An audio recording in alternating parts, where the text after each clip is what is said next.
पाकिस्तान और south Africa के दरमियान पहले टेस्ट मैच का पहला दिन आज खेला गया, जिसका आगाज़ बाबर आजम ने अपनी बैटिंग से किया और ये अच्छा साबित हुआ उस वक्त जब पाकिस्तान ने टॉस जीतकर पहले बैटिंग करने का फैसला किया और बैटिंग लाइन पर बाबर आजम और इमाम उल हक ने शानदार पार्टनरशिप की सेंचुरी लगाकर मैच का भी एक साइड कर दिया। पहले ही दिन 109 रन की शानदार पार्टनरशिप लगाकर साउथ अफ्रीका बॉलरों को भी चकरा दिया।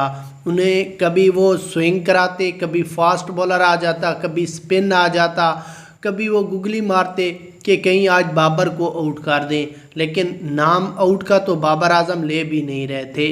बाबर आजम ने आज जिस तरह अच्छी परफॉर्मेंस दिखाई है पहले दिन, अगर इसी तरह वो पूरा टेस्ट मैच खेलता है तो पाकिस्तान का 500 प्लस टारगेट जाएगा। आज बहुत ही अच्छी और शानदार परफॉर्मेंस के साथ कोई एक खिलाड़ी भी आउट नहीं हुआ।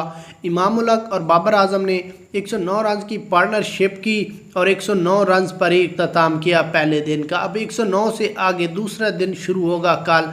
देखते हैं, अगर कल वाला दिन भी बाबर आजम और इमाम दोनों ही नॉट आउट रहते हैं क्रीज पर तो पाकिस्तान के 200 प्लस रन हो जाएगा।